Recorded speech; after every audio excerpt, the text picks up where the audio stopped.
Recording in Hazen progress. could not make it as well because the date of this sitting coincides with their prior arrangements in their diaries. Can I get the flighting colleagues? Now, the appeal board chairperson is deriving its mandate from the Constitution, especially if we look at the Bill of Rights, which grants access to the rights of South Africans under that section, as well under the PAJA, the promotion of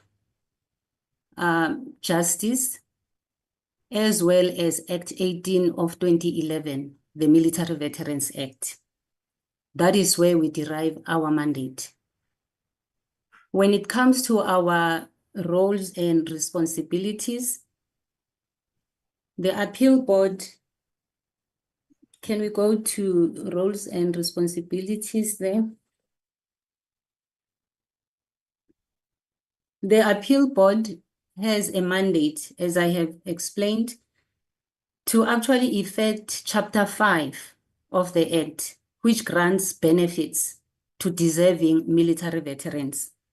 These benefits include access to education for the military veteran and their beneficiaries, access to pensions, access to decent housing, to medical assistance, to skills development, both for the beneficiary and also for the military veteran. It also grants burial support to deserving military veterans, facilitation of employment. These are some of the benefits that the military veteran has access to. Now, in terms of where the appeal board comes in, it is when a military veteran has requested access to one of these benefits and they have received a rejection letter from the department. The Act also stipulates that in such a case, a military veteran has all the rights to approach the appeal board in order for their matter to be considered. Another function of the appeal board is to consider any question of law that is relating to military veterans. Additional to that, it is to advise the minister or the director general of the department regarding any case of law that has to do with issues of military veterans. Now, at this point, I would just go straight to inform the Portfolio Committee, Honorable Chair, of the status of the Appeals Board of Military Veterans. The Military Veterans Appeal Board was inaugurated in September 2023 by the then Deputy Minister of Defense and Military Veterans, Honorable Thabang Makwetla. In that meeting, it was resolved that an induction needs to take place for the members of the appeal board so as to socialize them with the workings of the appeal board, including the issues of the regulations of the department, because regulations are very important in the work that we do as the appeal board. Indeed, the induction took place in November. Was it in November? Yes, in November. The department, through the then acting Director General Admiral, the retired Admiral Hlongwane, hosted at the offices of the department an induction. I must mention, Honorable Chairperson, that at that meeting, this is when the department introduced the rate of tariffs, the payment tariffs to the appeal board to say the National Treasury has regulated that, for instance, a member of the appeal board is supposed to be paid an amount of 2,680 per day, which actually translates to 330 something rands per hour. It is at that point that the members of the appeal board, as I have stated, that the members of the appeal board, besides the chairperson, are practicing legal practitioners. They have their own practices. So they sharply raised at that meeting, they sharply raised the issue of these tariffs not being commensurate with other tribunals of similar nature with the appeal board. After that meeting, the chairperson called the meeting of the appeals board in February 2024 to check the state of readiness of the appeal board so that we can start working. Then again, the members who are legal practitioners raised this issue of these payment tariffs that are not commensurate with similar tribunals. Therefore, after that, the chairperson of the appeal board wrote a letter to the department to urge the department to resolve this issue of the tariffs, because it seemed already at that point that it is becoming a stumbling block to resume the work. Indeed, in April 2024, the department, after actually the new acting DG, who is the current acting DG, assumed her responsibilities, she responded in that letter and convened a meeting between the appeal board and the department in order to look at this matter. Then the CFO as well was in that meeting, and the CFO put a suggestion that the appeal board ought to present a proposal to the department so that the department can see what would be the way forward towards that in resolving the issue. And I must also indicate that at that point, indeed, that was done, and immediately then on the 10th of May, 2024, the appeal board indeed presented a proposal to the DMV. Now, I need to, through you, Honorable Chairperson, just to take a moment to clarify to the members of the Portfolio Committee what this issue of tariffs is all about. As I have stated in the beginning, that according to the tariffs that are on the table, that are regulated, I must mention, by National Treasury, not by the DMV. The tariff per day for a member of an appeal board is 2,698, which is 337 per hour. Now, what was put on the table through the proposal of the legal practitioners within the appeal board, the then produced tariffs that shows different amounts that legal practitioners ought to be paid. That schedule, I must mention, shows that a person, an advocate or an attorney who is at a junior level, the entry point thereof is an amount of 20,000 rands per day. No, this is a senior. The junior one is 7,000 rands per day.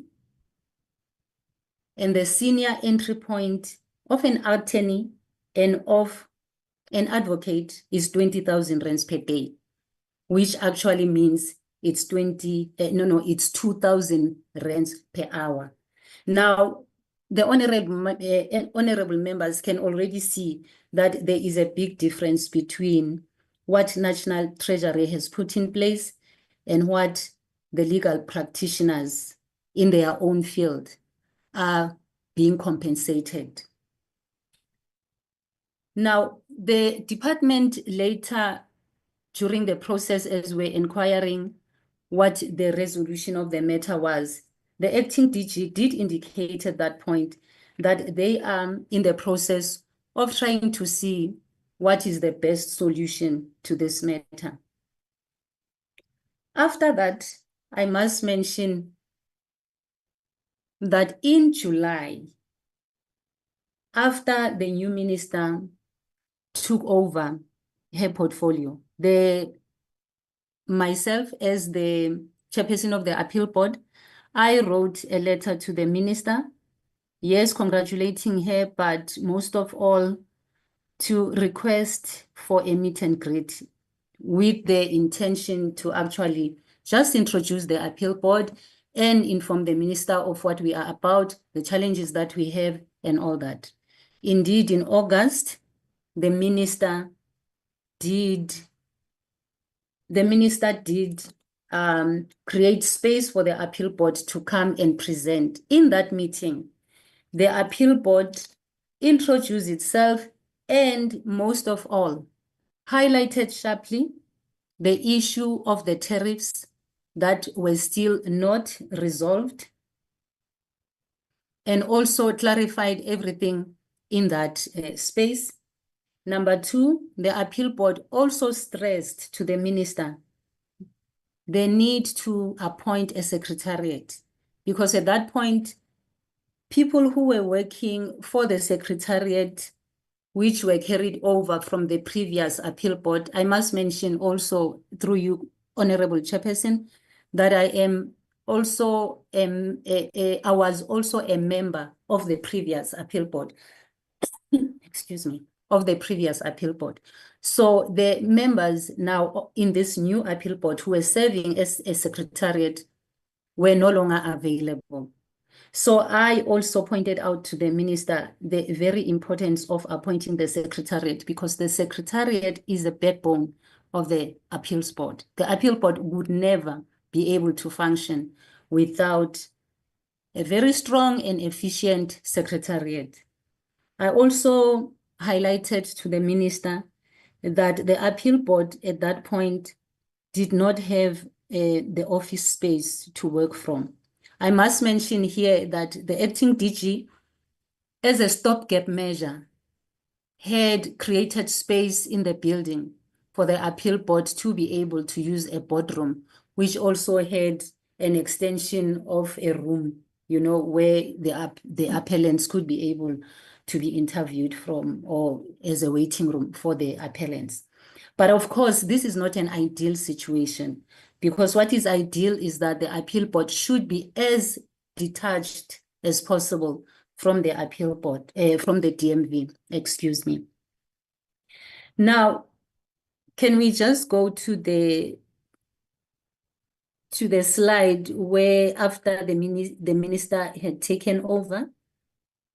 So the minister then, after having taken over and the appeal board having addressed all these concerns to the minister, I have since been informed of the progress that has been made since that meeting.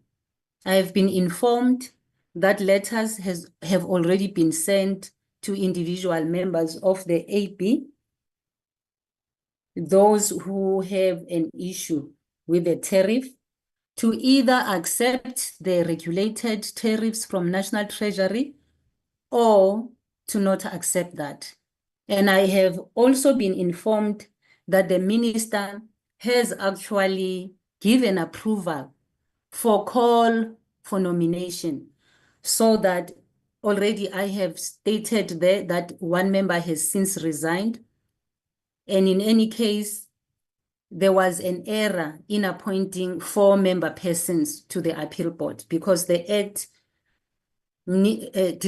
prescribes that it has to be an odd number, so that when voting happens, a majority vote can be the one that wins the day. So this call for nomination would then assist in capacitating the appeal board. I must mention, therefore, that already in terms of the office space, there is a scheduled appointment on behalf of the appeal board, between the chairperson of the appeal board and an official in the ministry, because they have already identified the office space for the appeal board. So this office inspection is going to be very important, as we know that we are serving the most vulnerable and indigent members of the community of military veterans, who at times are even unable to have means to reach the venue of the hearings. So it sometimes becomes very important for such an office space to be accessible in terms of public transport. Besides that, of course, normally the appeal board through the secretariat is being capacitated with a vehicle to be able to shuttle the appellants to and from. Now, coming to the issue of the impact of the appeal board, I must state that because of these issues that I have already mentioned, the appeal board has had no impact yet because we have not started working. I think when the members receive those letters and indicate whether they want to continue or not, this will open and pave the way for the appeal board to start. And as soon as the secretariat gets appointed, as I was informed that the process is underway, then indeed the appeal board will start now, reporting based on the core business, not what I am reporting about right now, but the core business of the appeal board. Now, can we just look at the challenges that the appeal board has? I must mention that, yes, it was really an error on hindsight from the appointing authority to appoint a majority of members who are legal practitioners to be part of the appeal board. This has proven to be a disadvantage more than an advantage. It has shown in any case during the previous appeal board that members who run their own practice prioritize their practice over the work of the appeal board. And I think I'm saying this is an error because thinking about it, a legal practitioner who is faced with the choice of taking their client's case to court and represent their client in court and or attend a hearing of the appeal board. Surely this becomes difficult for a legal practitioner to actually choose the appeal board. And also the issue of the member that has resigned from the appeal board says that the appeal board needs to have at least, ideally, 5 members because the workload right now, I can imagine, is very,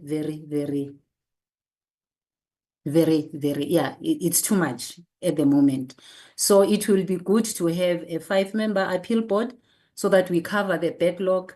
And also in appointing, the challenge now again, we have a situation, I must mention, it's not the appeal board that appoints, but the appointing authority appointed a member of the appeal board who is permanently based in Cape Town. And really, even with the little, these meetings that I have already highlighted, it becomes difficult for the member to attend. So I don't know. I think then technology, but hearings actually are physical. They are not even virtual. So this is a challenge. I'm just flighting it as a challenge. So recommendations that would resolve these challenges. Recommendations are that, as it was mentioned, that the process of appointing the secretariat is underway. This should be speeded up so that the AP can start working. I have mentioned as well that based on the experience of the previous appeal board, it is better to have a 5-member appeal board. As well, in terms of the legal practitioners, the Act stipulates that one person should be a person who has a legal background. So my recommendation, or the recommendation of the appeal board, is that indeed, when appointment is made, these issues should be taken into account. This is the presentation of the appeal board, Honorable Chairperson. I must take a time just briefly to explain that indeed the appeal board is committed to serve the indigent and vulnerable members of the military veterans community with the logistical, with the administrative and technical support of the department, with the support of the ministry through the appointment of the secretariat, a secretariat that will be efficient and strong, with the resolution of this matter of the tariffs. I am assured and I am confident that the appeal board will hit the ground running once all these things are put in place. I thank you, Chairperson.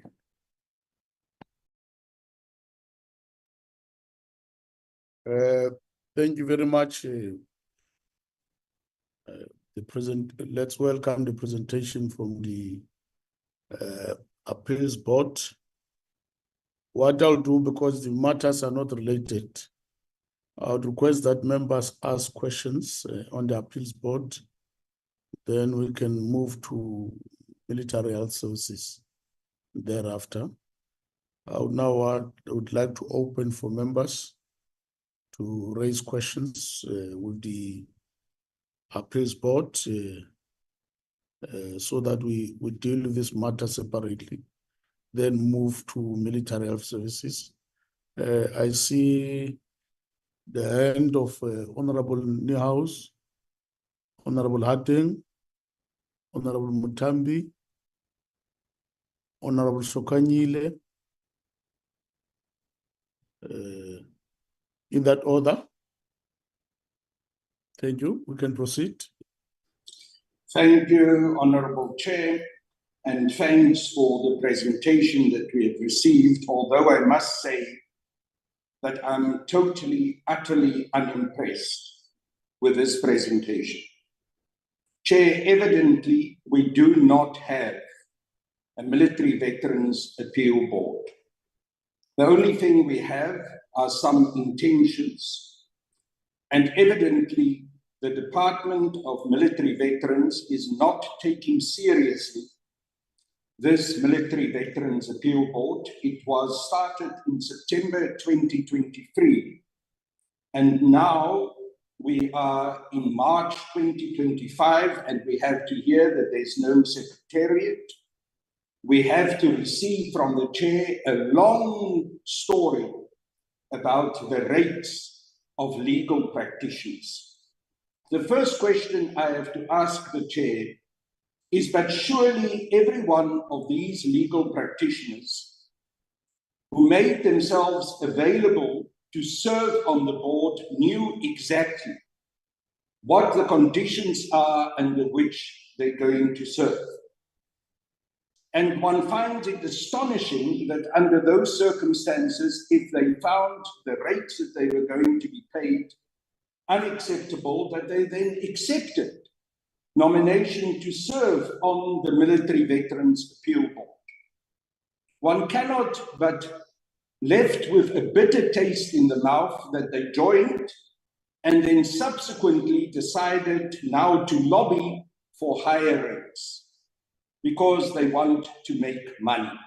Because evidently, one cannot expect from people who serve on an appeal board such as this, where there are particular rates determined by the National Treasury, to want to receive the rates that they will receive on an hourly basis as junior or senior counsel in a courtroom. That is ridiculous. Chair, I'm outraged because military veterans do not get the benefits that they're supposed to get. As we sit here in this meeting today, all of us as members of this portfolio committee on defense and military veterans can bring stacks of letters of complaints from desperate members, military veterans, who do not get the 11 benefits that they are entitled to. They should have had, since September 2023, access to a military veterans appeal board that could have dealt with these serious issues. But they didn't have that access. So they've been denied the legal right that they're entitled to be able to have an appeal. So the words that the chair shared with us about all the great goodwill and intention to serve this community falls for me on barren ground. This board doesn't exist. It doesn't have the necessary infrastructure. It doesn't have a secretariat. And I suspect that the reason why the other members of the appeal board are not here today in this meeting is because they probably wanted to be paid again the rates that they would have been paid as advocates in court. And that's why they're not here. So there's a lack of buy-in, there's a lack of commitment, even from those who are still members of this appeal board. I conclude, Chair. This is an unacceptable situation, and us as the Portfolio Committee on Defence and Military Veterans will have to intervene urgently with the Minister of Defence and Military Veterans and insist that this appeal board for military veterans must now be properly constituted, that it must have the nomination and conclusion of nominations and appointment of members of the board, that it must have an office separate from the buildings of the Department of Military Veterans, because the only thing that I really heard that made sense to me today coming from the chair is the understanding that there must be a clear separation, also a physical separation between the Military Veterans Appeal Board and the Department of Military Veterans. So, Chair, in summary, there's no board. We have been told a lot of stories here today. We had to listen to long stories which sounded even as if it could potentially be a lobbying for higher rates, while there's a clear rate for people serving on this board set by the National Treasury. This is an appalling presentation. It is a disaster, and we as a committee have a responsibility towards military veterans to intervene urgently and to make sure that this board does become functional and that we do not have to deal here with all the good-sounding intentions and empty promises that this presentation was concluded with. It is an utterly, totally unacceptable situation. Thank you, Chair.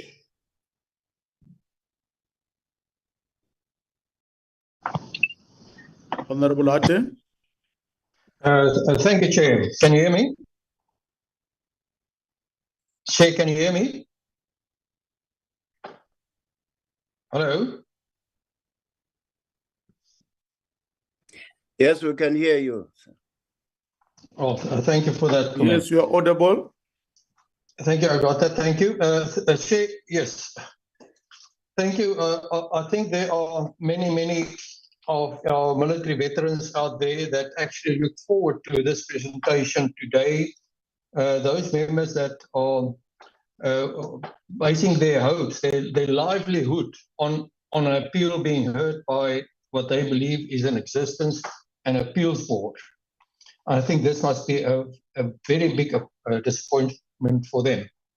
Chair, instead of getting a presentation on the progress made by the appeals board, we now, after 18 months since its establishment, we had a presentation not about the vulnerable military veterans who submitted appeals, but more about the vulnerability of 500,000 a month members of the legal profession. Here, what we have here is totally unacceptable. There is no reason whatsoever in the law that all members of the appeals board should be members and senior members of the legal profession. The clause that actually addresses that states the following: at least one of the members of the appeal board must be an advocate or attorney or other legally qualified person with at least 10 years experience in the practice of law. And that's it, not 4 of them or 5 of them. Chair, then my impression is that the vulnerability of the legal profession actually overwhelmed what should have been here on the table today, and certainly overwhelmed innovative thinking about the functionality and operations of an appeals board. The Act states clearly the appeals board should at least be of 3 persons appointed by the minister in consultation with the association, at least 3. And may I then say to the presenter, there's nothing in my version of the law, of the Act, that states it must be an unequal number. I would love to have the reference to that statement if your law, your Act is perhaps different from mine. But it may be 9. And when I refer to innovative thinking, this appeals board may even consist of 9 members. And because of a workload, they may divide themselves into subcommittees, making representations to the bigger appeals board, some focusing on pensions, others on medical, and etc. There's no limit on 3 or 5. It's a minimum of 3 or 5. Chair, we need to get this right, and very soon. Only 1 member should have legal qualifications, and the others need not have that. So to struggle for 18 months on compensation of very wealthy legal practitioners is simply missing the boat altogether, while we have vulnerable veterans out there looking at some solutions from this appeals board. Then I'm grateful that at least just 1 line was made to what this appeals board actually should be focusing on. Just 1 line in the presentation. The rest was about remuneration, protracted negotiation, etc. over 18 months. The line that I'm referring to, where there is a nation of 1 member, the appeals board is left with 3 members. The backlog demands more hands. Now, I would have expected that we would have received an overview of the backlog. How many appeals are there? How many, and for how long have they been there? Perhaps this committee should, within 7 days now, be informed what is exactly going on here. How many appeals are there? How many have been addressed in the past 3 years? And perhaps also there are 11 benefits, as my colleague have stated. How many appeals per each one of the benefits? Chair, we cannot continue like this. Certainly, we cannot continue another 18 months with the members of the appeals board negotiating their own benefits instead of looking after the benefits of the vulnerable veterans. I thank you.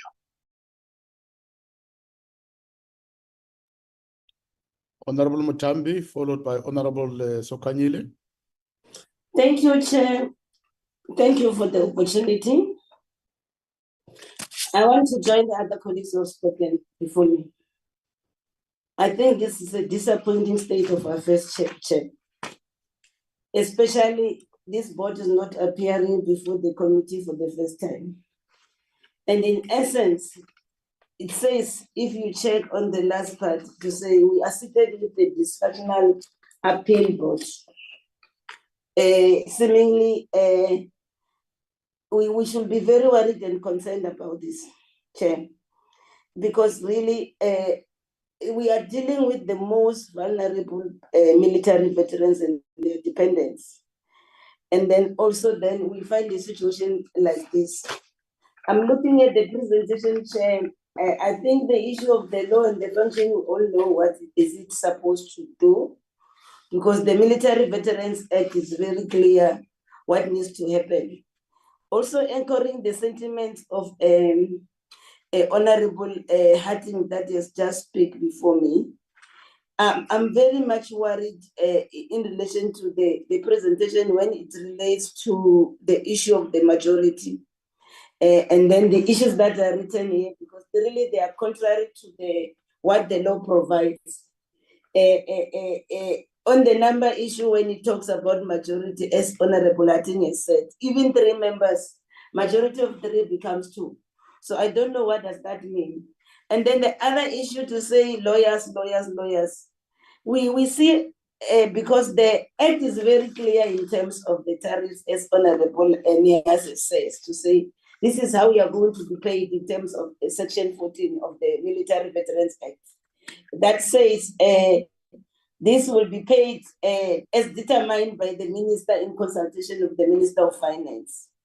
And then the issue that I want to raise is in relation to the department, especially to the accounting officer, the acting DG on the matter, because he has been seated with this situation now. And I want to understand from the acting DG in relation to these matters that the appeal board was supposed to deal with. I'll just ask specific because I want details, Chair, to say how many appeals have they dealt based on the appeals, how many appeals did they receive since the appointment of this board, and then how many were actually considered. And then they must quantify it in relation to education, pensions, housing, medical assistance, skills development, various support, and facilitation of employment. So I want that because it's, you see, there are so many, we've been interacting with these military veterans, honorable colleagues. There's a lot of things a lot of unhappiness. And then at the same time, you've got an enabling provision that is the act that says we must have these structures. Because where I'm seated, I want also the chair of the board to say, she must tell us the reason why they should continue to exist, because they've dismally failed in doing what they expected to do. Why should they still continue to exist, Chair, under the circumstances? Because this is a matter that is very worrying. They appeared before the committee that was here before us in terms of the timeline. But in essence, this presentation doesn't even show to us what have they been doing, safe to say, about their entitlements. And I should think that the church will be very cautious because we all live in this environment where lawyers are serving in boards, and then except to say that these lawyers that are put here, they are not committed, but it comes to the issue of the dysfunctionality of the committee itself. And then the department must also be able to tell us what have they been doing all this year, because you cannot just put structures where there are so many complaints that we are confronted with on a daily basis, and then nothing seems to be happening. So we are ignoring our own military veterans and then trying to perpetuate the apathy and then still leave it unattended. And I want to ask myself, what have we become? We have officials that don't care about the livelihoods of our own military veterans. Thank you so much, Chair, for the opportunity. Thank you, Honorable Sokanyile, followed by Honorable Montenja. Thank you very much, Chairperson. Let me greet you. Let me greet the honourable members on the platform. Let me greet the deputy ministers that are here, the officials from the department and from the portfolio committee, then also the chairperson of the appeal board and other members that are here in the platform that I haven't mentioned. Chairperson, let me first thank the report that has been presented by the chairperson of the appeal board, but also to say that, let me echo the words of the other honorable members of their disappointment of the appeal board that was appointed in 2023. Up to now, it hasn't started work. It's really not fair. It's really not fair, because to me, if this appeal board, their bone of contention of not having started work, it is because of the tariffs because those tariffs, they are not even mentioned, whereby the board is saying that they need so much. They can't. Because it means that these 5 years that were here in Parliament, in this seventh Parliament, they're not going to work. And yet we have those poor souls, the military veterans, who have their appeals that must be attended by this board. To me, I'm very much disappointed. And I would request the department to tell us what have they done about this appeal board, if also they foresee that they're not going to do their work correctly, because most of the people are from the legal fraternity. Because we're looking at those 3 members, except the chairperson, they are lawyers and doing their own practice. I was saying that to me as a layman, they will assist in looking in the appeals, legally and otherwise, because when something is not being approved, it will have a legal connotation. Then I was saying that to me, they're the best people who will assist in that. But now, if they foresee that they're not going to do that, why don't you dissolve this board and just ask each and every one of them, are you prepared to be in this appeal board? Now we'll do that, because we have these conditions that we're going to work under.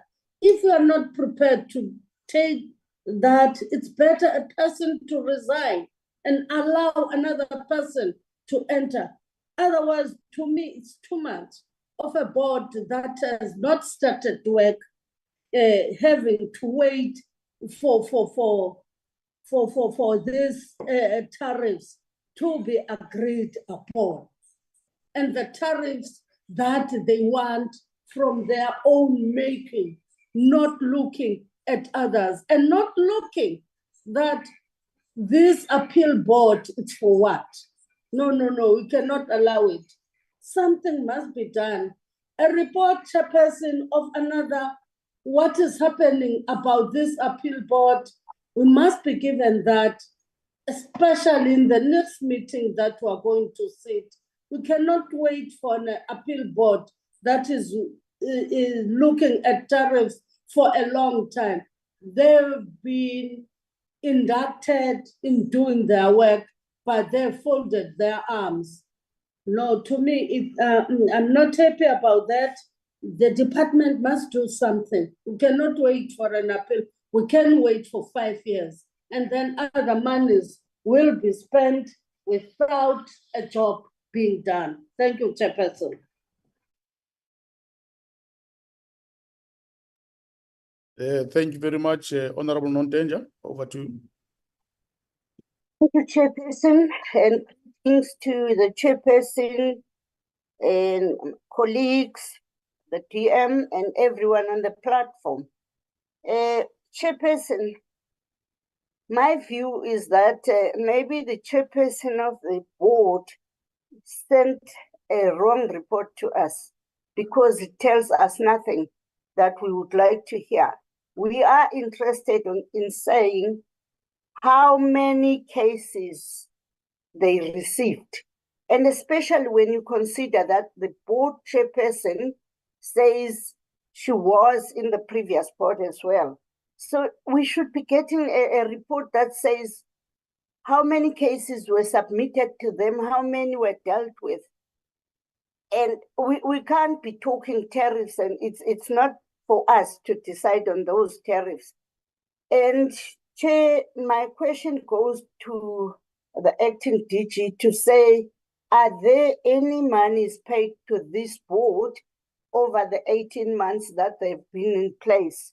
And also to say, my second one says, how long will it take before the department realizes that there is no board. And then they do something about that, because 18 months has gone past. I mean, it was before this term. We were elected in the last term, and they're sitting there saying there is a board, and there is no board if all they're discussing for 18 months is their tariffs. What about the cases of the vulnerable people that they should be assisting? So my questions are more based to the acting DG, and I am appealing to the department to do something about this. There is no board.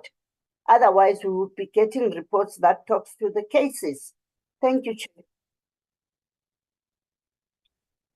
Chair. Thank you very much, honorable members. I think from my side, before I allow the department to respond, I'm happy also. Let me welcome Deputy Minister. We're told that you were engaged in a cabinet meeting immediately after that will join us. You are more than welcome. I think on the side of the appeals board, I agree with members that we don't have a board.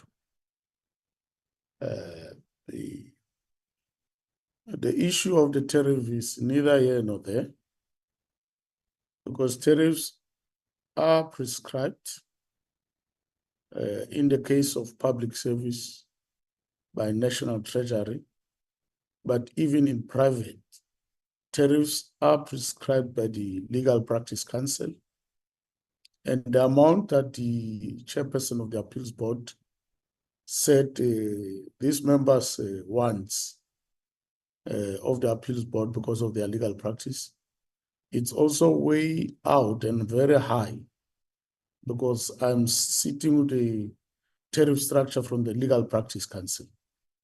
So it's very clear that these members are not intending to serve the appeals board, but they are delaying us. So I would request that we, through the minister's office, we look at an opt-out clause for these members to accept the National Treasury tariff or to opt out, because the honeymoon that has been within the National Defence Force can no longer be allowed. All other government departments pay the National Treasury tariff. We are having some side arrangement where we have to pay very huge amounts. It's not possible. And it has been the practice in the National Defence Force. That's why over the past 5 years, an MTF, our irregular and fruitless expenditure, ballooned to 16 billion rand, which we have not even fully accounted for in the National Treasury and Auditor General. And that's part of the reason why they don't want to top up our budgets, because we apply reckless spending. And this is one classical example of reckless spending from the side of the department to people wanting to bully us to agree to tariffs which are out of order. So I think that is the point. Before I make my conclusions that I thought I should raise, I will allow the DM to come in, then the department to respond. Immediately thereafter, I'll make my final ruling. Thank you. Over to you, Honorable Olomisa.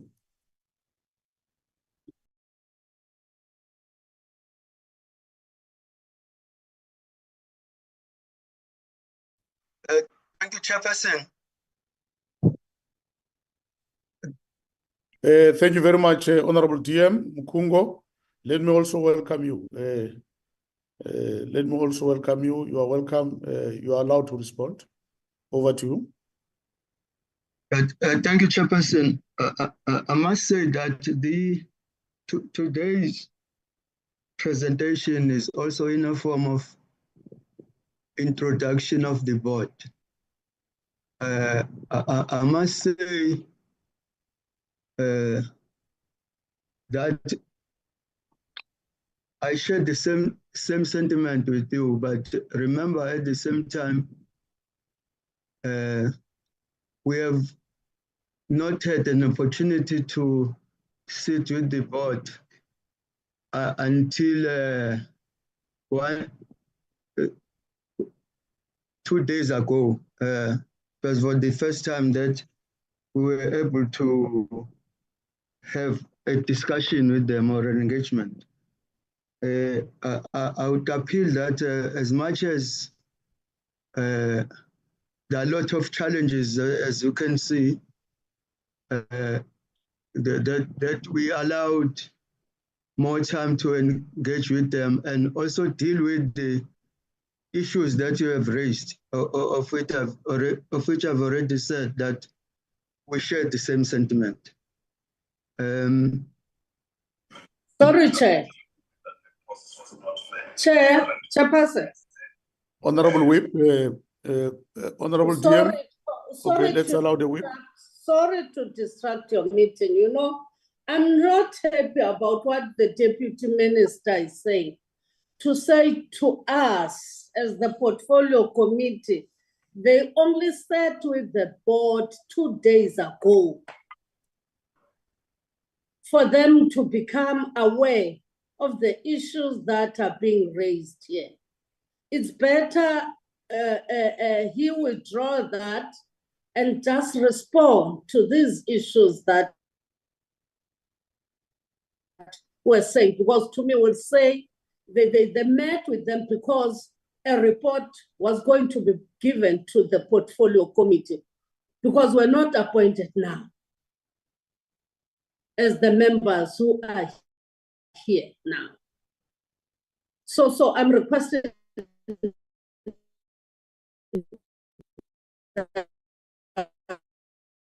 We're losing you.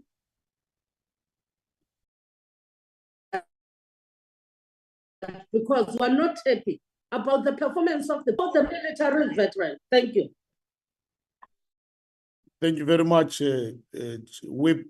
That order is sustained. Honorable DM. I finished, Chair. Okay. Honorable DM, let's allow you to answer what we need to answer. We are not going to work with an apology. We are not apologists in this Portfolio Committee. We want accountability. That's what we want, because we are representing the taxpayers' money. We are not going to appreciate apologies. Whether 2 days ago, whether there's no charity here, we have to account. And we get paid for doing that. It's not like it's a favor. Can we get proper answers, Honorable DM? Thank you. Over to you. Thank you. Thank you, Chairperson. Oh, let me clarify something that previously we have been led by the minister until we were delegated tasks to perform with. I agree that there was an introduction meeting, but this is my new delegation, and that's the reason I'm saying we have met with them. It's my new delegation to be tasked directly to engage with them. So I was explaining we are in the process of also get briefings according to the tasks, new tasks that we have been given. But on behalf of the department, I must indicate that unfortunately the minister is not here. She's the one who's been leading all the tasks until we were accordingly given tasks. We are busy in the department, familiarizing ourselves with the department. But on behalf of the department, the minister, unfortunately, she's not around. So that accordingly, we account. I don't want to commit myself to try and explain what I don't understand. I'm a human Chair, being. I don't want to lie. Sorry, Chair. We cannot deal with apologists. Just hold on. There's an order. Unacceptable. Honorable Newhouse. Chair, this is unacceptable. We're dealing here with a deputy minister presenting to us apologies. He's an apologist. He tells us that almost a year into them being now deputy ministers and a minister, they were not clear about what their duties were. He only realized what his duties are now, and therefore he had a meeting 2 days ago with this board. I don't believe him. I'm honest. I don't believe him that he had the meeting with the board because now he got this particular duty. He had a meeting with this board because they knew that this board is going to appear in front of our Portfolio Committee of Defence and Military Veterans. Chair, my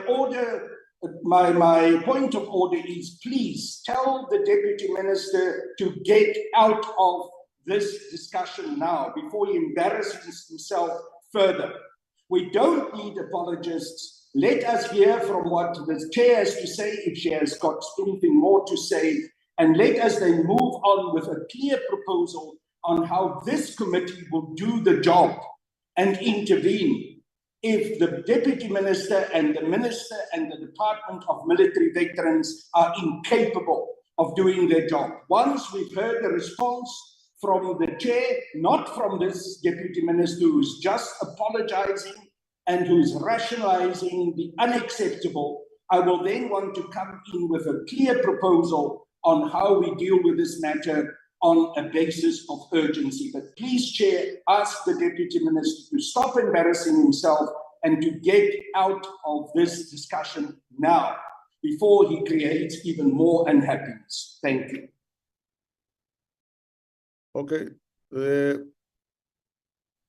Thank you. I see this Honorable Plakis, Honorable Shelembe, and Honorable Nontenja. I don't know, is it point of orders? No, Chair. I want to make a proposal on this matter, Chair. Okay, Well, no we'll problem. get a lot of point of orders now, and it's not going to assist us. Okay, over to you. No, Chair. I think what we must take on face value that there's no functional appeal board, and let the minister and the ministers come and explain to us as to how are they going to go about to get a functional appeal board. We must not try to get water out of a rock because there's no water that will come out of the rock.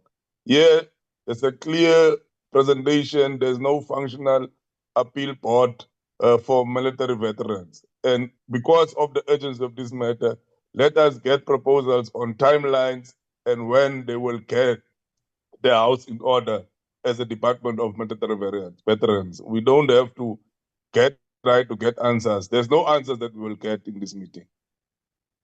Thank you, Chair. Yes, I'm fully persuaded. Let me allow other members before I draw my conclusion, because I don't think we need any further responses. Honorable Shelembe. Thank you very much, Chairperson. Well, one must agree that, we have a problem right now as a portfolio committee because we are responsible to ensure that, the department accounts to this committee. But in this case now, you can see now that the Deputy Minister cannot afford, to respond. But my suggestion that, well, I understand the roles and functions of the Deputy Minister. Well, but at the end of the day, the Minister of Defense and Military Veterans is responsible. But if, the deputy cannot, assist, well, I cannot say maybe let him be thrown out or whatever. But the problem is it now needs the minister to come in. Can I suggest that maybe this item, is held until the minister is available without delay to explain to this committee, because at the end of the day, the ball, ends up with the minister. Can I suggest that maybe with the meeting, is this item is referred to a meeting where the minister would be available, but that meeting should not delay because there is a crisis already. can I suggest that this item is referred back and the minister comes and addresses the committee? Then we pave the way for it, because we can say anything now, but we are not sure what will happen when they go back. But if the minister comes to us, we'll be able to say, this is what we want from you, minister, rather than wasting our time. I'm not, blaming the deputy minister, but the problem now, the Minister of Defense must take the responsibility. Thank you. Thank you, Honorable Non-Danger. Thank you, Chair. Chair, I think I'm covered by Honorable Plakis. Mine is to say the Deputy Minister has explained that he's just been delegated to this. So let's accept that. But let's hear from the department. What does the department have to say about this? And has the department made any payments to this board? We do acknowledge that it is dysfunctional. We don't have, I don't even say it's dysfunctional. It's not in place. We don't have a board. But has any money been spent on this board? And what is the plan of the department going forward about having a board in place? And maybe the department can also tell us if there are any cases that are standing there waiting for this board to be functional. Thank you, Chair. Okay, thank you, Honorable Mutambi. Followed by Honorable Kalniaus. From there, I'm closing. I'll have to... Thank you, Chairperson. Yeah, I think we just need to hear from the department, as my colleague was just spoken now to say, because I'm worried about the status of the appeals that are there, Chair. But at the same time, the reality is that there's no board. It's dysfunctional, and that's the matter that we cannot even postpone. So we need to come with the recommendation, because this board has also appeared in before the previous parliament. These matters have been discussed, and the issue is the vulnerability of the military veterans there, whose appeals, whose fate is not known, because on that, the statuses of the cases and where are they and when were they lodged. I think the DG must be able to share that with us. And then at the same time, I should think we need to, by the time the minister comes here, it will be a progress report, because we then advise her to invoke the provision of Section 16 to remove this board based on incapacity or incompetence, because there's no board. The board is dysfunctional. You cannot spend since appointment in September 2023 up to date. There's nothing that you can show to us tangible that this is what you have been doing. So I should think that's the route we should follow. But at the end of the day, we must have a firm stand recommendation that the board must invoke the provisions as provided for in Section 16 of the Military Veterans Act. Thank you, Chair. Honorable Neuhaus, over to you. Thank you, Chair. My previous point was a point of order. Now I will come in on the proposal that I wanted to make. First of all, Chair, I don't think we should just say we're going to ask for a meeting with the minister. We should say we want a full and detailed report from the minister within 7 days about what they are going to do to make this board functional, and if it is necessary to disband the board and start with a wholly new board, let them do so. But within 7 days, we want a full proposal on how this board is going to be made totally functional and able to deal with the needs of military veterans. Secondly, we need a detailed report about what monies have been paid over to the members of this board, and a process should be put in action to recover that money, because the members of the board had been non-functional by their own admission, by their presentation to us today. They've not heard a single case. Therefore, whatever monies had been paid to them, it must be recovered by the state, because this was wasteful expenditure. Chair, if we can agree to that, I will be happy. And once we receive that report from the minister, we then must have an urgent meeting with the minister where we engage on that report, and the report must give us clear timeframes on when this Military Veterans Appeals Board will be functional and when the first cases will be heard by the board.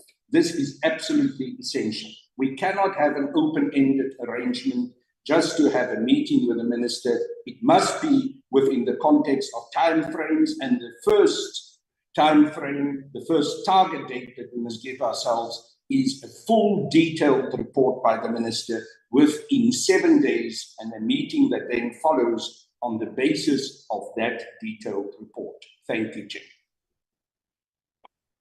Thank you very much. Honorable Shilembe, is it a legacy end or what? Honorable Mutambi? Sorry, it's a legacy hand, sorry. Okay. Thank you very much. I think let's agree. Let's agree that I make my ruling so that we move to the next presentation. I think we have more questions than answers to expect from the department, because it has become very clear that the board it is dysfunctional. I think we need to give it to the members of the executive, both the minister and the deputies, to sit down with the DMV and the current appeals board in the next 3 days, and in the next 7 days, we get a full report in terms of what would be the course of action to take. The minister, according to the Act, has the power to appoint 3 members. We hope that she will exercise that executive power. According to the Act, only 1 member can be somebody with a legal background. I'm sure that can be done even internally within the National Defence Force. We have a force of 68,000 members. I'm sure in that 68,000, there's 1 with a legal background who can be replaced or seconded to assist the appeals board in case outside the department, our reach, or outside the National Treasury requirements, so that we deal with this matter once and for all. The issue of the opt-out, I would request that the current chairperson of the appeals board talk to the current members of the appeals board. If they don't want to serve anymore in the board, let them give us a written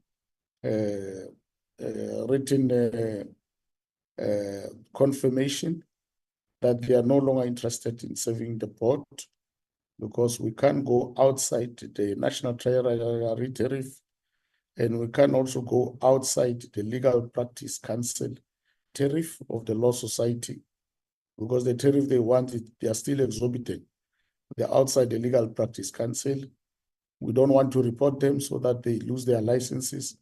Rather, let them opt out on their own, or we will frog march them or push them out. I think in that 7 days, the executive will have to also tell us the future of the current board, because if it's dysfunctional and does not exist, I don't understand why should we still keep it, because we then have to move to appoint a new board or to augment the current board of the chair with additional members so that we can get the work done, because it becomes very clear that only the chair is willing to do a work and the rest of other members are not, including the fact that even today they made apologies and they could not take the work of appearing before the portfolio committee serious. So I think that will assist us to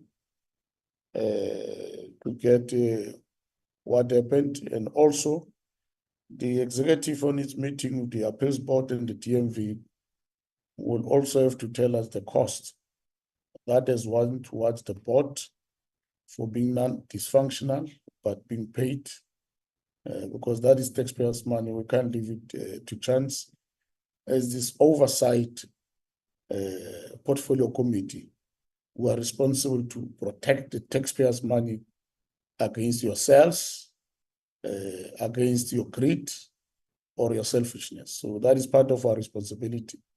Unfortunately, whether you love or you hate us, is the work we are assigned to do. We've taken oath of Parliament to do that particular work, and we're going to do it with no fear, no favor. So that is what we conclude on this matter. We don't want any response from the department. Go back, meet with the executive, and bring a proper report. I thank you. That concludes this item. Can we move to the next item? The next item is item number 4, update by the South African Military Health Services on the status of South African Military Health Services pharmacies and the reports of pharmacies that were set for closure. Thank you. Good morning, Chairperson, and thank you for giving us the opportunity to update the committee.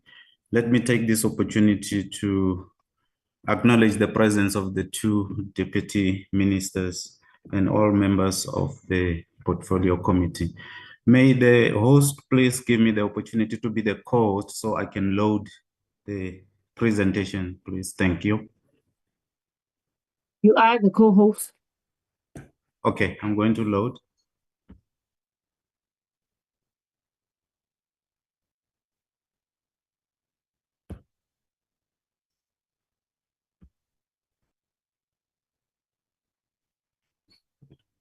Presentation. All right, thank you. Is my presentation visible? Chair? Yes, it is visible. Okay, thank you. As I've said, I'm Lieutenant General Mapa, the Surgeon General of the South African National Defence Force.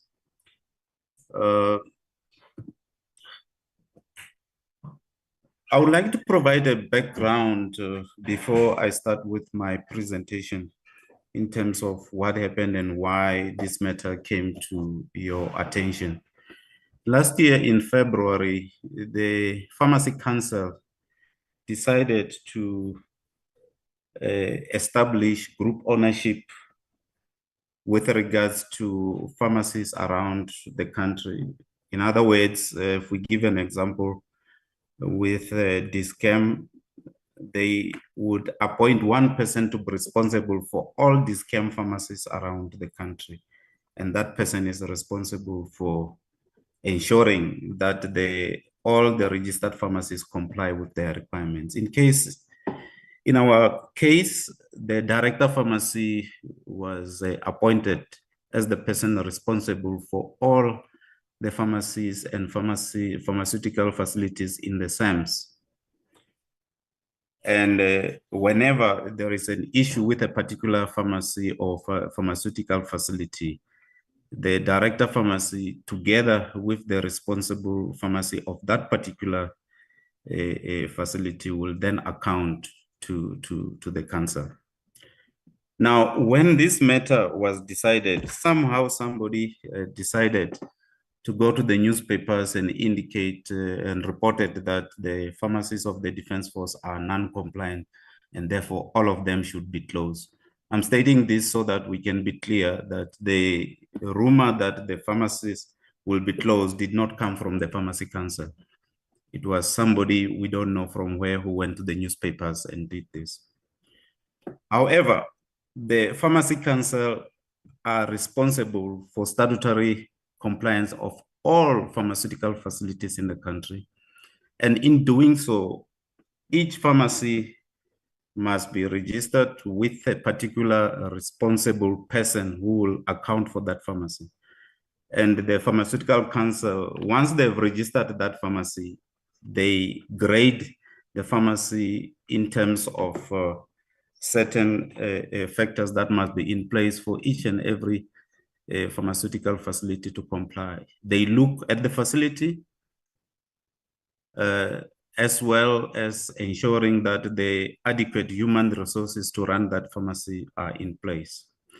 In terms of the facility, that facility must abide by certain dimensions in terms of the size, the aesthetics of the facilities, the ventilation system, relevant facilities like the fridges to accommodate the pharmaceuticals, and as well as the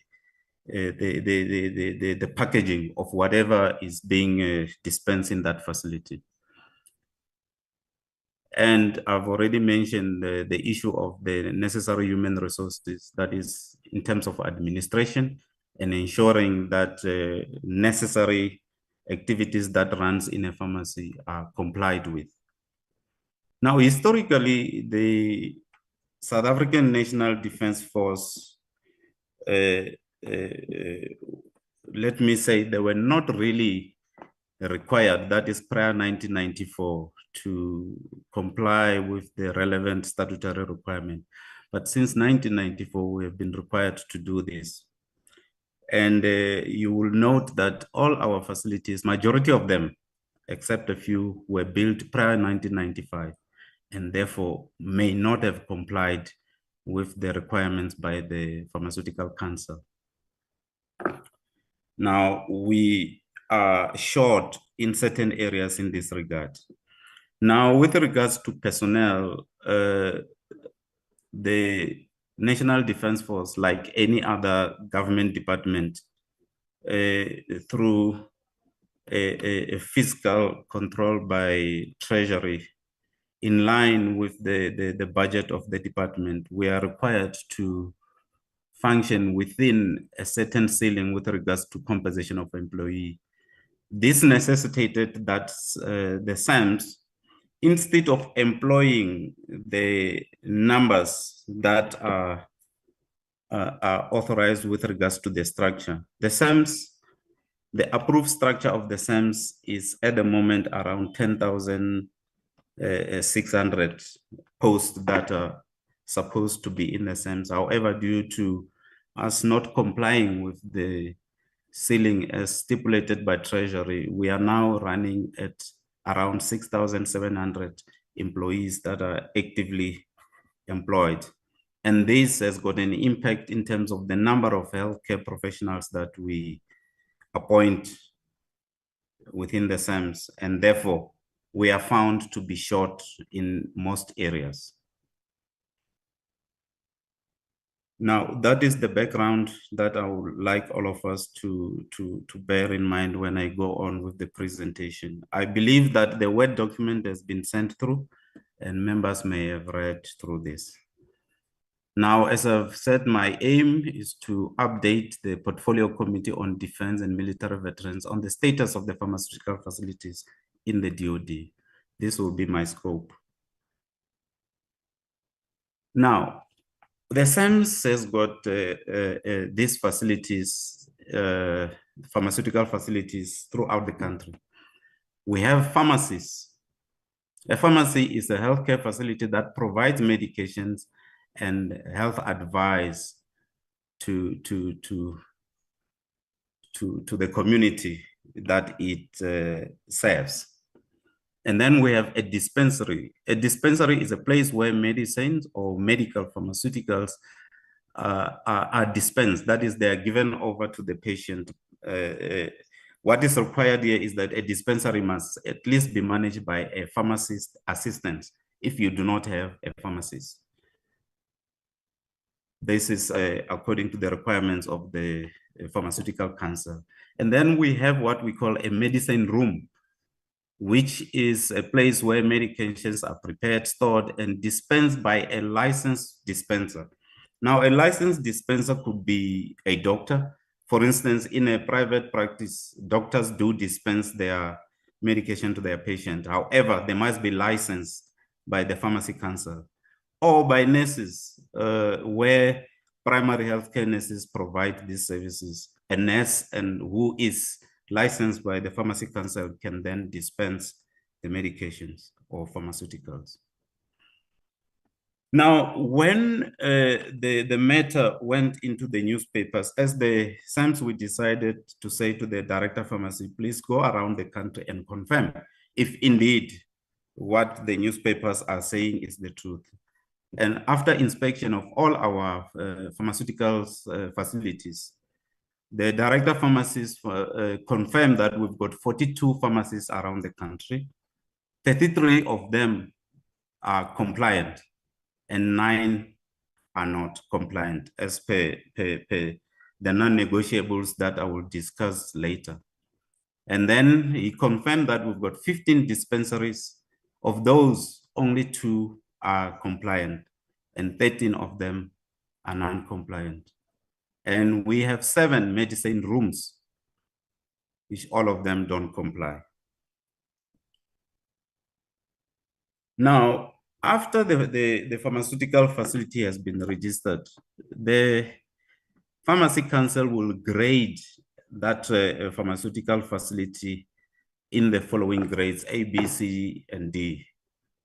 In a case where they grade that pharmaceutical facility as grade 1, that is grade A, this means that the facility complies fully with the Pharmacy Council's requirements, and it will only be required to be inspected every 3 years. And what they usually do, they say you do self-inspection and then you report to the council and then you maintain your grade. Grade B are pharmacies that are inspected every 2 years. The period of inspection will be based on your compliance with the 10 non-negotiables that I will discuss later. And then grade C will be inspected annually, and again, based on what you were found to be lacking. And then grade D is a pharmacy that will have to be regularly inspected by the office of the registrar in the Pharmacy Council. This is in a case where you are found to be grossly non-compliant. Now, these are the 10 non-negotiables. I'm not going to go through all of them. I believe members may have gone through them. The first one is that the name of the person responsible, that is the pharmacy, must appear and must appear on a particular wall in the pharmacy, and that name must be the same as what is in the registered system of the Pharmacy Council.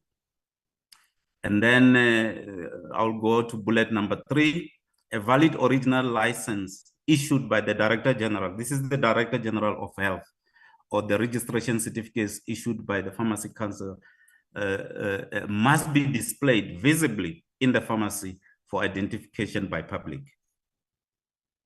And then the bullet number 5, which speaks about the responsible pharmacies. Whether if it's a pharmacy, it will be the pharmacist. And if it's a dispensary, it will be a pharmacy assistant. Or if it's a medicine room, it could be by the registered practitioner. And then if we go to the next page, you must not be found to be dispensing illegal or counterfeit medicines in the pharmacy. And then if you will go probably to the 4th bullet there, the register of all scheduled medicines. These are medicines that may either form, may cause dependency or be abused, like codeine, for instance. There must be a register of this and be up to date. So those are the 10 non-negotiable that the Pharmacy Council will expect a pharmacy, a dispensary, or a medicine room to comply with. And each of these points are given a particular grading, which may completely disqualify a pharmacy. For instance, if you are found to have no responsible person, you are not registered with the council, or you store illegal medicines or counterfeit, those are completely will disqualify you, and the pharmacy will be closed. Now, after the director of pharmacy has inspected all our pharmacies and found those that are non-compliant, we looked at what were the reasons that we were found to be non-compliant. In most cases, it was the facilities. I did mention that some of our facilities were built prior to the requirement to comply. For instance, with the facility must have a floor plan. That is one of the requirements. And some of our facilities, we cannot even identify where these plans are. In this regard, we are working together with the Defense Works Formation, utilizing their draftsmen and architects to draw up these plans. And they are in the process of doing this. Some of them are complete by now. And in order to upgrade our facilities and ensure that they're compliant as required by the Pharmacy Council, funds needs to be allocated for refurbishment or to try and ensure that factors that are required by the Pharmacy Council with regards to the facilities are upgraded and compliant.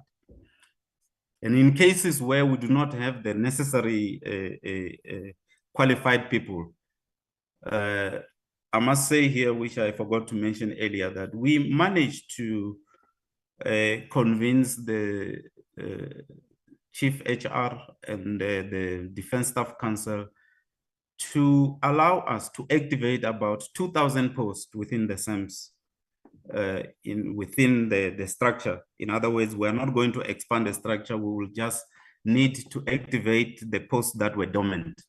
And they've allowed us to activate about 2,000 posts in order for us to ensure that the required healthcare professionals are appointed. And in this regard, we have covered the pharmacists and assistant pharmacists. And we are in the process of converting some of these posts to healthcare professionals, those are not. Now, once these the facilities are upgraded and the posts are activated, we will ensure that the relevant healthcare professionals that are required in case of the pharmaceutical facilities are employed. Bear in mind, having the post activated and vacant does not necessarily mean you will get those posts occupied. You still need to advertise and recruit the people, but we hope this will suffice.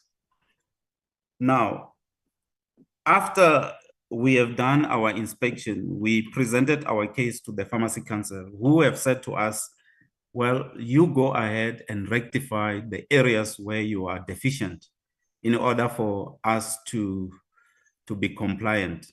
And they have said to us, they are not going to determine the period. We must come back to them after we have looked at our facilities and we have been able to get the post activated and give them a period at which we will say we are ready for inspection. And for now, they've assured us that they will not close any facility. They will allow us to do regular self-inspection and report back to them.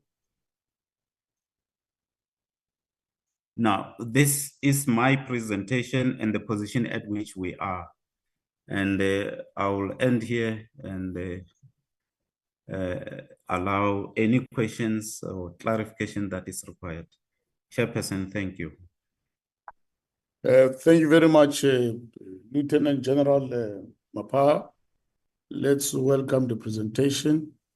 I will now, in that order, allow members of the Portfolio Committee to ask probing questions to the Lieutenant General on matters related to the presentation to the Portfolio Committee of Defense and Military Veterans on the status of pharmaceutical facilities in the Department of Defense. So far, I've seen the hand of Honorable Harten.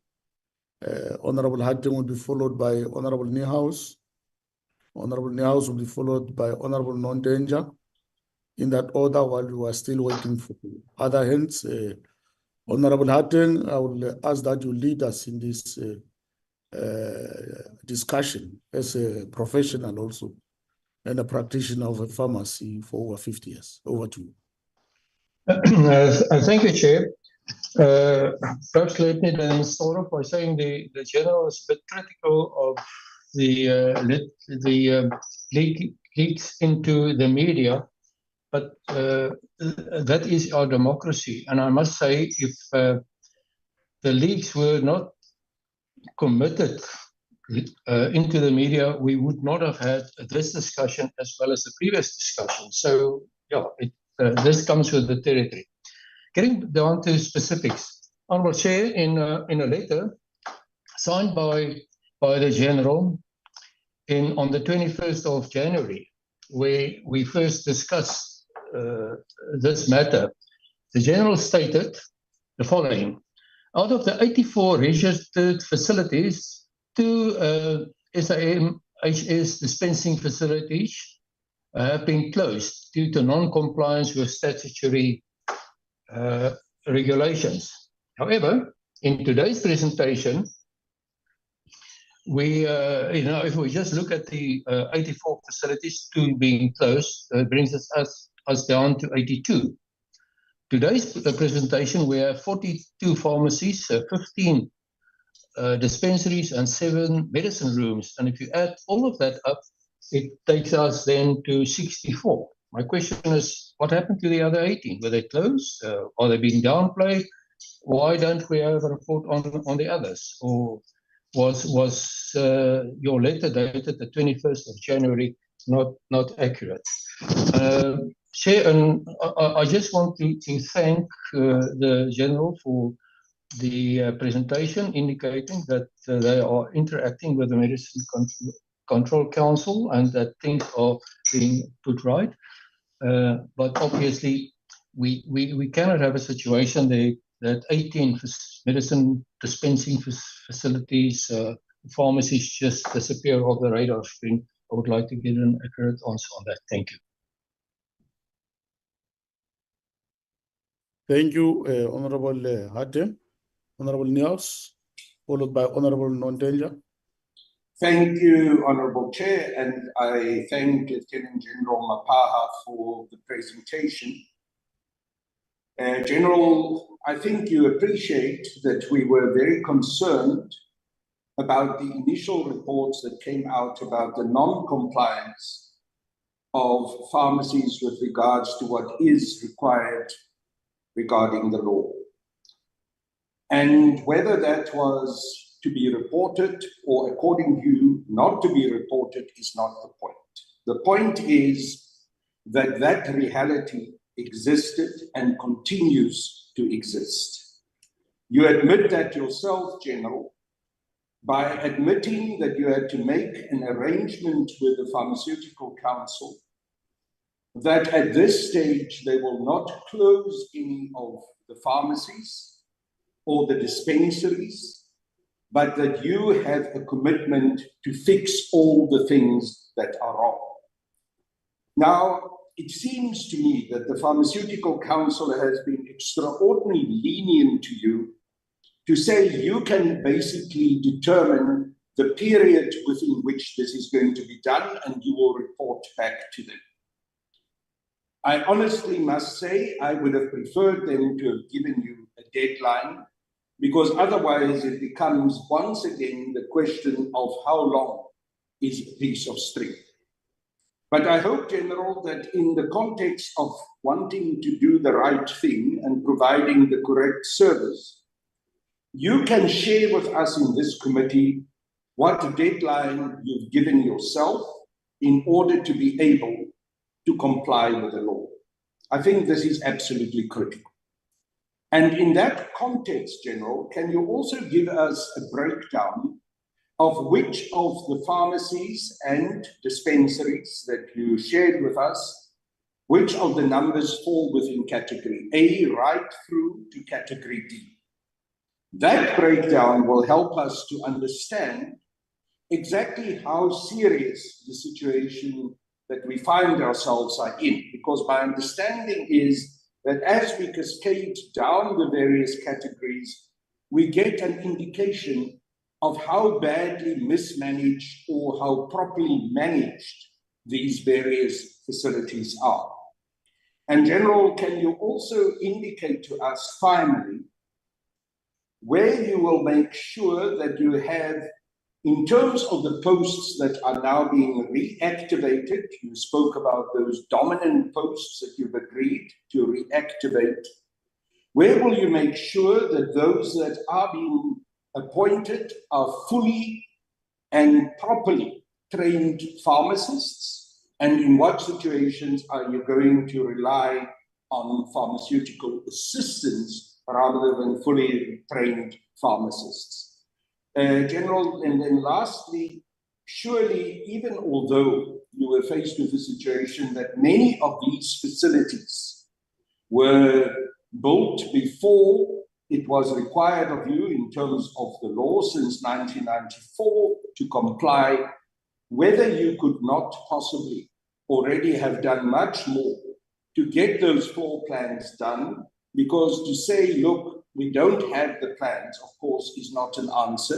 I'm glad to hear that you are working on it, but honestly, it seems to me that there's been unnecessary delays and the dereliction of duty in terms of complying with the requirements that there are from the Pharmaceutical Council. Thank you. Honorable Nontenja, followed by Honorable Mutambi. Thank you, Chairperson. Thank you, General, for the presentation, which really clarifies some of the areas that we were concerned about. I would like to know, on your negotiations for the pharmacies not to be closed, what is the time frame that you were given by the council? And also to say, on your plans to address this matter, do you think you would be able to meet that timeline that you have negotiated now? And if not on all, on how many at least of these pharmacies would you be able to meet that? And to say, is there any reason why the health DG as a sister department is unable to issue the licenses, or is it because you have to first do the requirements that are required to comply beside the license, for instance, the floor plans and all that? And I think it would be nice to know which ones are affected that are on the verge of being closed, should you not be able to meet the deadline that is negotiated. Thank you.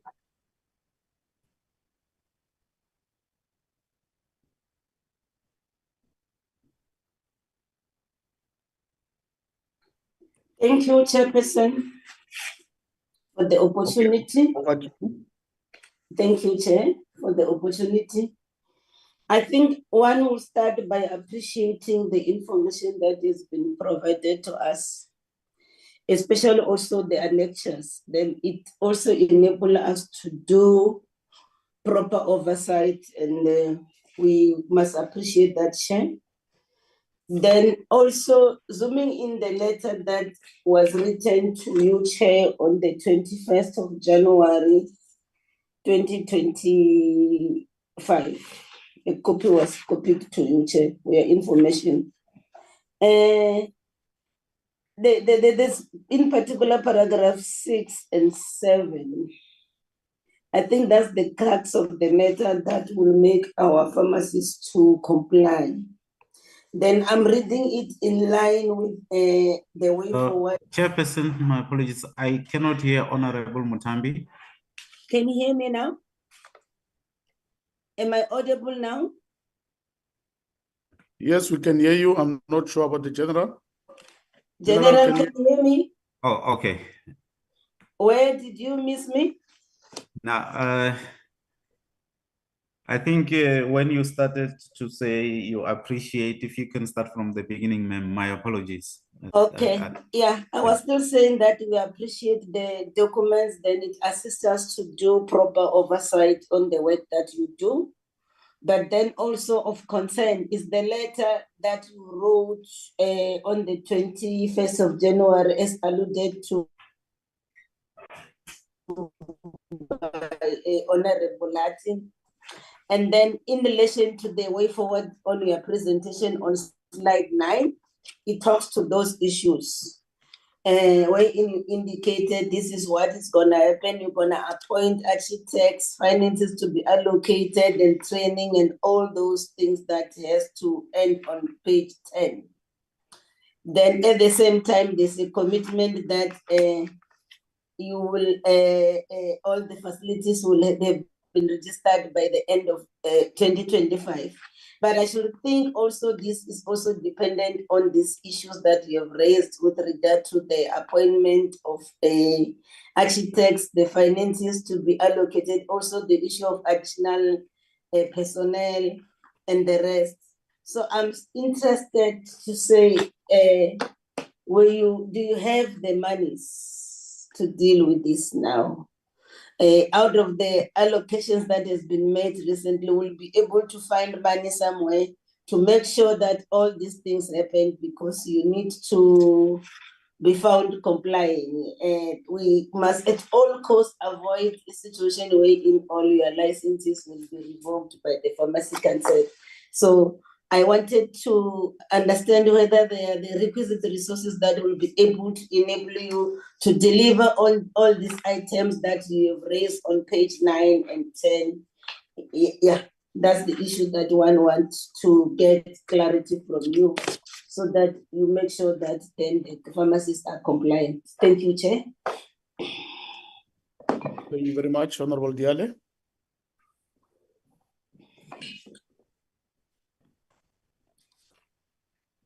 Honorable Betty Diale.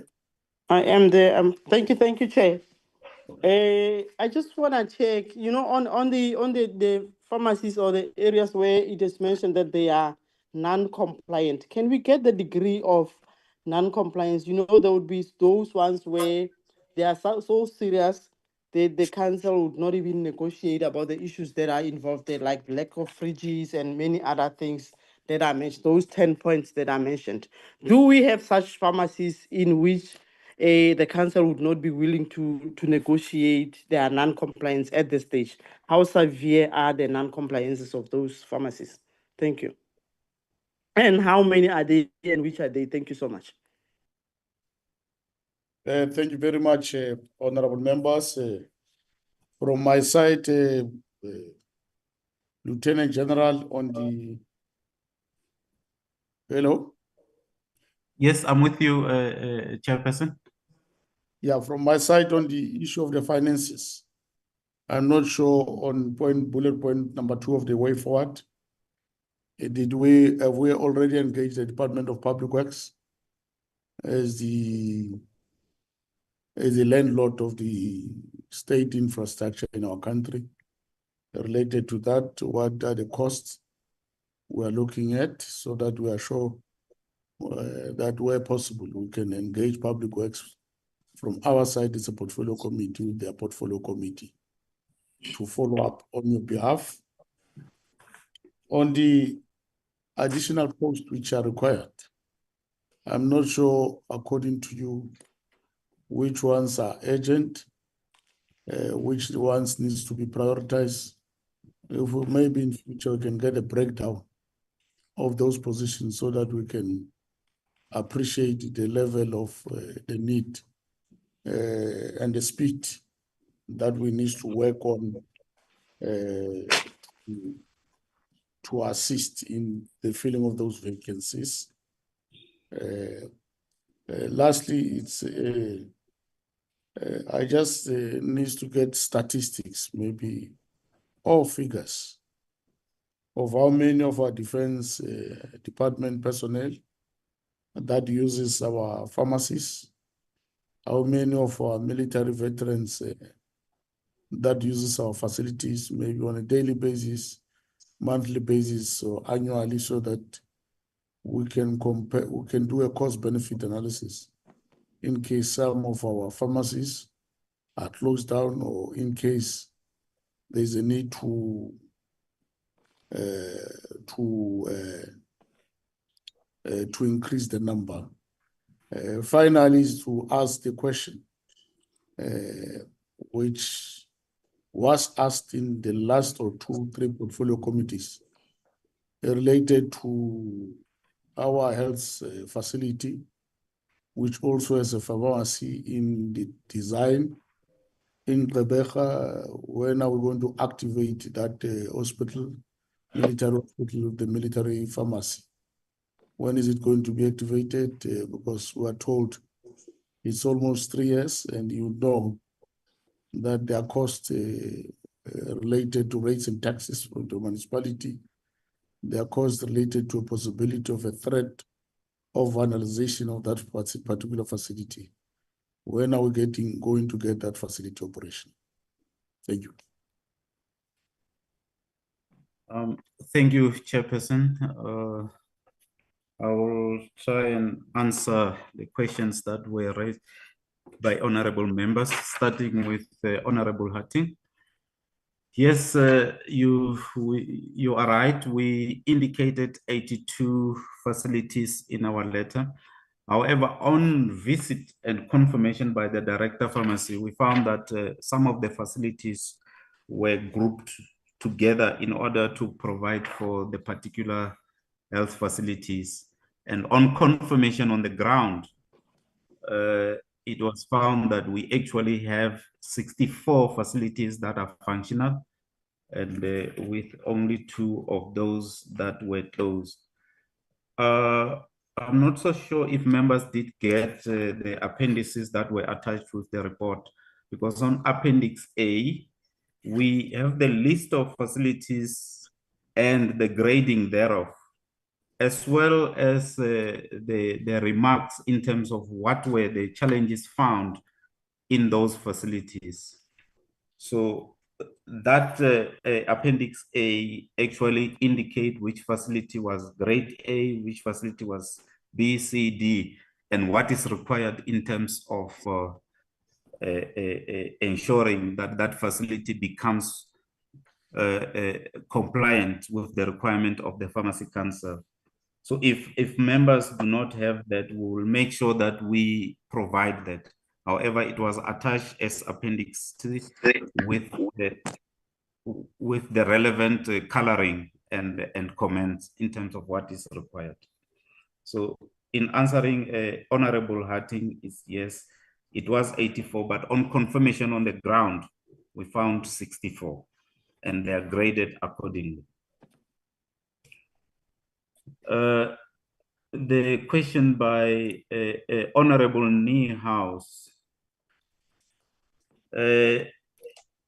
You want to know in terms of the deadline, in terms of when we are going to finalize the corrections that we are supposed to do.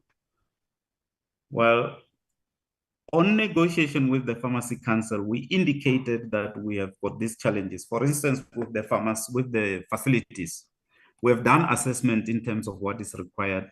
We have drawn up the plans, and we are supposed to sit down with Defense Works Formation. Maybe let me also rectify this matter with regards to the question by the chairperson about the Department of Public Works. I'm not so sure members will be aware that a decision was taken by a parliament that the Department of Defense must no longer rely on public works with regards to its facilities. All the functions that were done by the public works for the Department of Defense must be devolved into the Department of Defense and be run by the Defense Works Formation. This process has not yet been fully finalized in order to devolve these functions to the Department of Defense. There are challenges between Defense Works Formation and Public Works. Now, the decision when this was taken was that all facilities, all projects that are at the moment being run by Public Works Formation will continue to be run by the Public Works until the finalization thereof. So that means all projects that are currently running are still the responsibility of Public Works. However, new project will be run by the Defense Works Formation. Now, with regards to share with you which facilities and the posts that are required, I will go back to slide Appendix A, which clearly states which facilities requires what. And with regards to the post, I did indicate that there is an agreement between a division of human resources to activate this post. However, we need concurrence from Treasury, and the process in that regard is ongoing. On our side, we are busy with the division of human resources in terms of identifying the posts and grading them and classifying them accordingly with regards to which healthcare professional will be. That includes the pharmacist post. That process has not yet been finalized, but the Plenary Defense Staff Council has approved that we activate the 2,000 posts, but we need concurrence from Treasury in terms of funding of those posts. With regards to which facilities are graded which way, I will refer to Appendix A. If members do not have this Appendix A, we will make sure that it's distributed to the members of the committee. And according to that appendix, it indicates which facility is a pharmacy, which one is a dispensary, and which one is a medicine room. And according to the classification of that pharmacy, it demands that it be the responsible of a fully qualified pharmacy or like a dispensary, because this person's job is just to give over the medication. It can be run by assistant pharmacy with the concurrence of the pharmacy council. And the medicine room can be run by a registered practitioner who can be a doctor or a nurse. Now, your question, why have we waited for 30 years? We have not done this upgrade of our facilities. Yeah, I've been in the Defense Force now for 30 years. And I do not want to say, no, I found it like that, but it's the situation that I find myself that I must rectify what has happened. And I take full responsibility for that. That's why we are taking over this task to ensure that the facilities comply as required by the statutory bodies. This is not only for pharmacy, it applies for the hospitals, it applies for our facilities with regards to occupational health and safety. And we have taken this task to ensure that it be rectified. Let's bear in mind, to do this, it requires the necessary resources. That's in terms of funding. And then the next will be Honorable Nontenja, I think. Yes, you wanted clarity in terms of timeframes, whether we'll be able to meet these timeframes. I cannot explain why the Pharmacy Council has been so generous to us in saying we must come back to them after we've done our full assessment and the relevant funds has been approved, to say to them, this will take us so long. This obviously will depend on the capabilities that is within the Defense Works Formation and the necessary project and the funds allocated. For some of this work may need to be done on tender basis, and we know the process to do that can take long. So we are hoping that most of the upgrades and the refurbishment can be done within by our artisans and members within the Defense Works Formation to do that. And we are quite sure majority of this can be done in-house.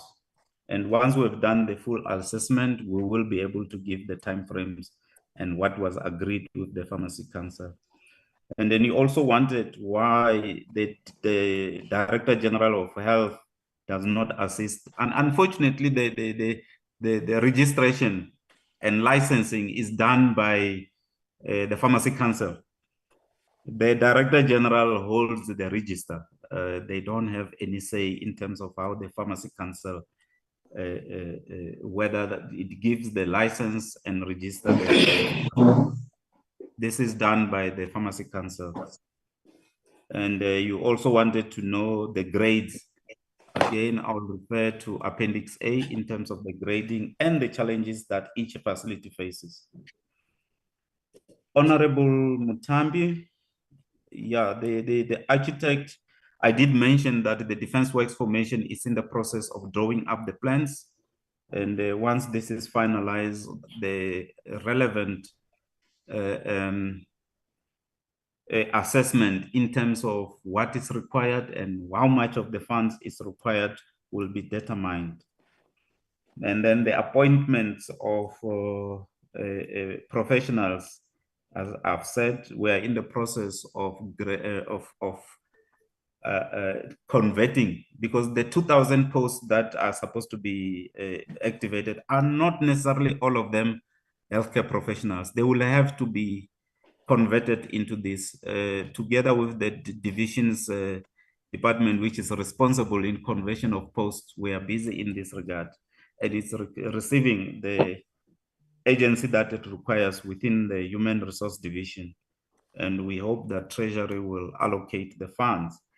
Now, you mentioned in terms of the money that has been allocated, you will know, Honorable Mutambi, that money has been allocated for deployment in the DRC. It's not, the function for the money that has been allocated by Treasury has been allocated specifically for deployment. We are hoping that there will be funds that will be allocated to us for this. And then Honorable Diale, you also wanted to know about the grading, and I will refer to Appendix A with regards to which facilities are which grades. Then the chairperson, Honorable Kwete, you wanted to know whether you can assist with the financing of, I believe it was the refurbishment as well as the post. Well, we will appreciate any assistance in this regard. With regards to the posts, I've already mentioned that we're in the process of converting the posts and getting them activated. And once they're activated, we will do our best to ensure that we recruit the relevant and qualified people to work within our facilities, as we always do, that we will only appoint those people that are registered with the relevant statutory bodies and those who we believe can assist us. You also indicated in terms of the Public Works Department, I've indicated that there is a devolution of responsibilities that the Parliament has already decided that Public Works must hand over all the responsibilities with regards to facilities to the Department of Defense, and only those projects that are currently run and are being run by Public Works will continue to be run by them. New ones will be done solely by the Defense Works Formation. Chairperson, I believe I've tried to answer all the questions. If there is more clarification, I will clarify. Say thank you. Thank you very much. I see end of Honorable Niels. Is it a follow-up? Yes, Chair, it is a follow-up. Okay. Chair, I'm concerned because the General tells us that the Pharmaceutical Council has been extraordinarily lenient towards them in terms of the deadline of compliance. And I agree with you. They have been extremely lenient, and I don't know if it's because they've been intimidated because you're the SANDF. I don't think they would have been as lenient if they were dealing with private pharmacies that were not complying to the degree that the pharmacies of the SANDF are not compliant.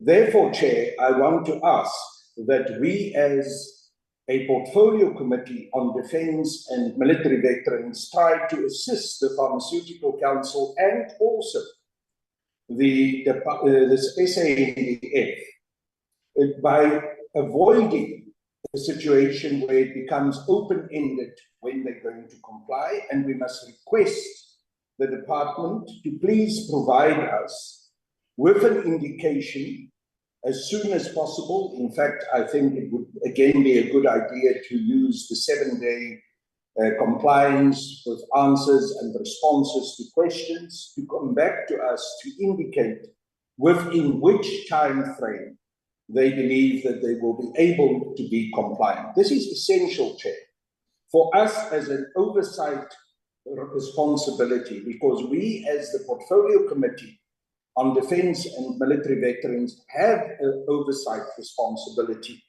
And that oversight responsibility should also extend to making sure that the medical facilities of the SANDF and the medical services that are being provided to members of the SANDF will be up to standard as soon and as quickly as possible. And the findings of the Pharmaceutical Council has indicated to us, including also the grading that the General has referred to, where there's a lot of negativity, a lot of red blocks showing us that many of these facilities fall within category D, that therefore we have a responsibility to make sure that these facilities comply as soon as possible. Thank you, Chair.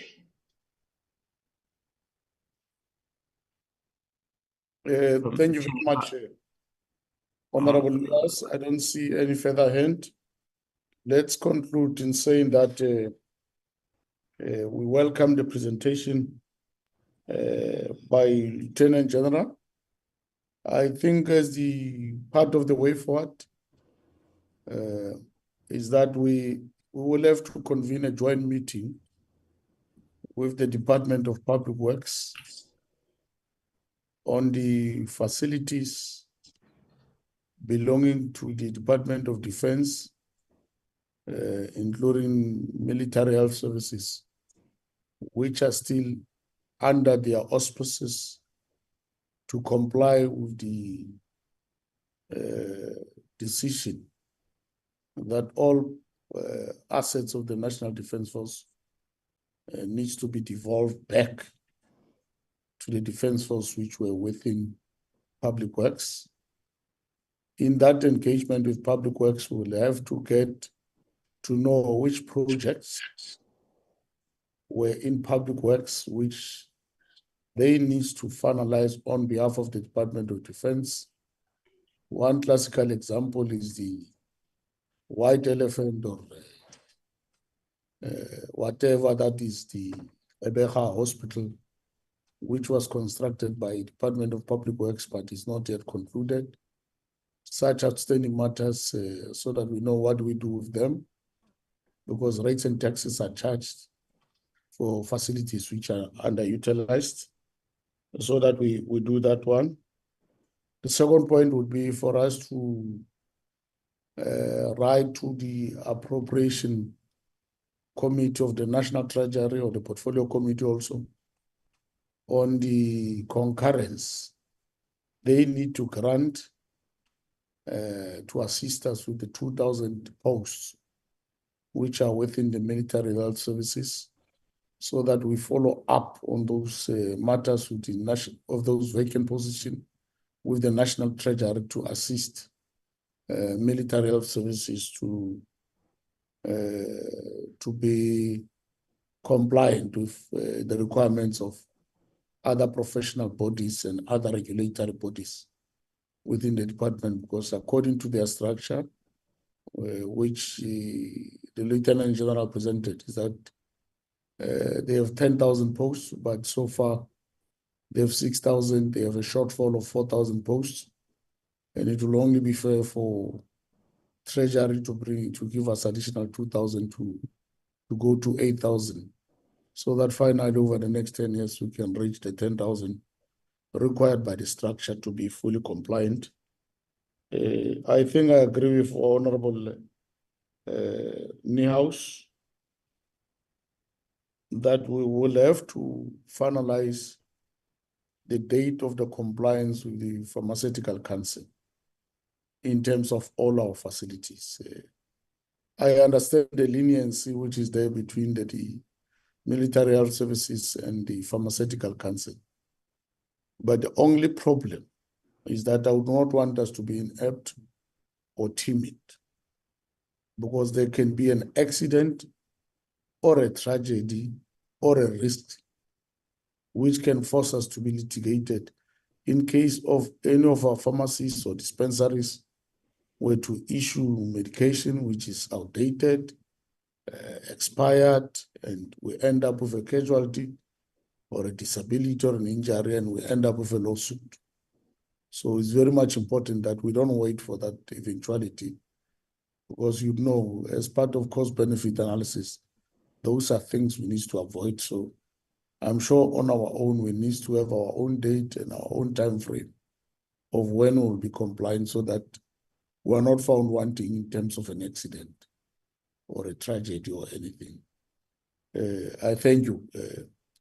That's a summary related to the presentation by the Medical Health Services. Thank you very much, Lieutenant General, and thank you very much to our officials from the DMV for having honored the invitation by the Portfolio Committee. We're now having to go in committee as a committee to deal with the point raised by proposal raised by Honorable Niehaus with regard to the withdrawal of our troops in the DRC, as well as the minutes. That will be in committee. Thank you very much for your presence and your attendance and your presentation. God bless. I thank you.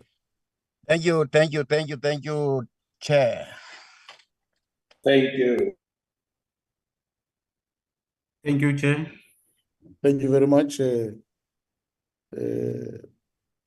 Honorable Niehaus, I will now allow you to present your proposal. Thank you, Chair. It's actually a very simple proposal.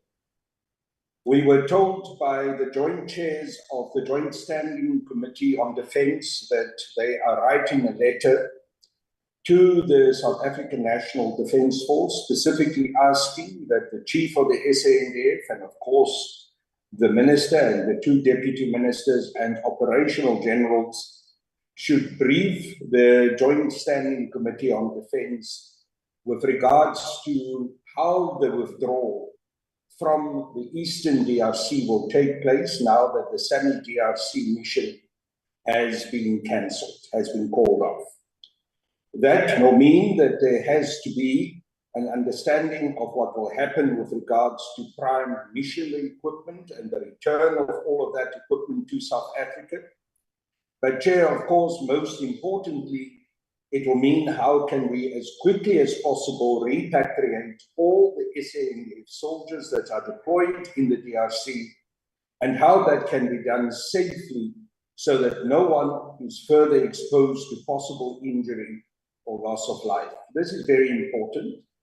And my proposal is that we add the voice of us as also the Portfolio Committee on Defence and Military Veterans to that, and ask for a joint meeting of the two committees for that briefing. And I say this in the context of the fact that when this crisis erupted, we held such a joint meeting to receive a briefing from the SANDF. And then, of course, finally, Chair, and this must actually go without saying, but let me say it, we must insist that when we get that briefing, that it is a serious briefing, that we are properly briefed, that we are not fibbed off as we've been fibbed off in some of the meetings that we had and the briefings that we have received, which really did not take us as members of Parliament and the two committees representing the Parliament with regards to these issues serious. So we want a serious briefing and we want a joint briefing of both the committees that work on defence in Parliament. That is my proposal. Thank you, Chair. Thank you, Honorable Ate. Thank you, Chair. And I think such a meeting would be worthwhile and should address our concerns. But then, and this is a big but, Honourable Chair, you are aware that the SANDF Command and the Minister of Defence is extremely evasive about what's happening in the DRC. And I'm not talking about operational securities involving future events, which this will be. I'm talking about historical events. I'm talking about what we have been fed in this committee at Eysterplaat. It was a joint standing committee, which was evasive and elusive and not the truth. Even last week, the Minister of Defence denied that she knows that there are no logistical lines open to us, from us, open to our soldiers in the DRC. So for us to have anything meaningful from the Minister or the Department of Defence, we first need to establish the lines and the rules of engagement. What are they prepared to deal with us, to share with us? Obviously, operational security is a major concern. But then rather than to be in denial and be evasive, tell us straight up front, we know what you're asking, we are not allowed to tell you. But to lure us into the presentation, I'm still sore about that, at Eysterplaat, where we would have received a full breakdown of what happened, how we lost 14 members, and nothing of that happened. The presentation mentioned 2 members that succumbed in the battle at in northern Kivu in the eastern DRC, but nothing else. So if there are reasons why we are not entrusted with certain information, tell us that. This is what we may tell you, that we may not tell you, and that should be based on operational security and not on an embarrassment that may have happened or humiliation that may have happened. We cannot continue in this situation. We know what happened there. We know that the Minister and the Command knows what happened, but we cannot talk to each other about that. Thank you. And so what I'm saying, yes, that will be great, but to precede that, we need an open discussion, frank discussion. How far do they trust this committee, and what are they able to share with this committee? Without that, we will waste a lot of money, them flying back down from Cape Town again down here to evade questions from the committee. I thank you.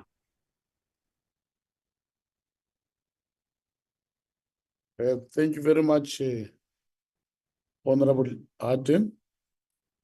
I think, honorable members, it's only fair that as a committee we follow up with the full joint standing committee for us to get the full report of the withdrawal plan from the DRC after the head of states in the summit DRC mission took a decision to withdraw from the DRC. So we will need a plan. In that plan, we'll have to include an understanding of how some of our equipments are going to come back home, the whole repatriation of all our troops who are still on the ground in the eastern DRC. I'm sure some of these are not operational information that can compromise security, because so far we expect, in compliance with the summit DRC head of state decision, in compliance with the SADC and the East Africa Community resolution of a ceasefire, that process must unfold. So we're no longer in a state of war, like it was said before, unless the ceasefire has been called off or one of the members has not respected it. But so far, so good. We've not yet of any new casualty, but I think these are matters that we have to include in our request for the Joint Standing Committee meeting of all committees. So I agree with Honorable Harting that the command structures and the Chief of the National Defence Force, when they come to that meeting, they will have to separate issues which they can openly discuss with the portfolio committee, and matters of intelligence and other operational matters which are not supposed to be discussed. They will separate them so that we know in advance, rather than asking in meetings as if there is a disrespect to the portfolio committee, when actually other matters are operational and are supposed to be declared as such, so that the committee is fully briefed and we don't have to find ourselves in that regard.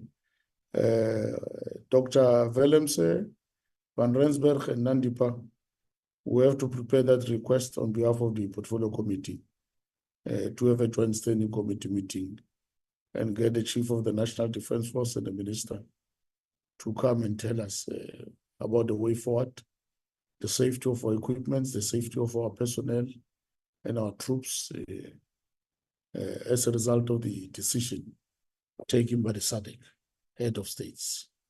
I thank you. I'm sure this is straightforward. We can then move to the next item of the minutes.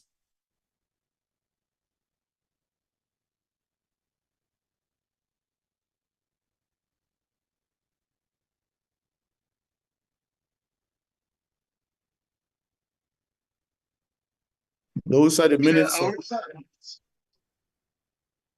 Are we part of the minutes, Chair? No, you're allowed. You're an honorable member. You have taken an oath of office. Sure. No problem. Okay. All right. You can proceed, Nandipa. Thank you, Chair. Honorable members, these are the minutes of the 12th of March, which was last week. And that was the agenda. This is the attendance register.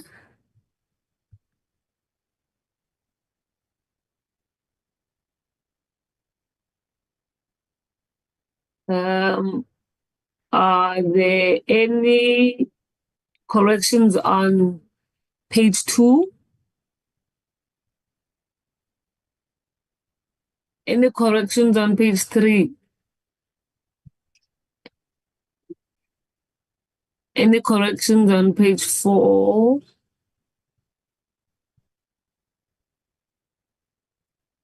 Page 5?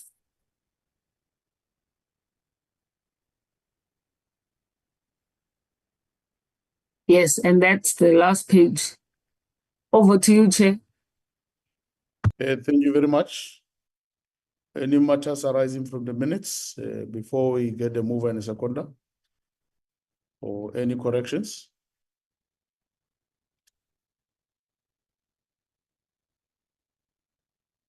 Thank you very much. In case of nothing, can we get a mover and a seconder for the minutes?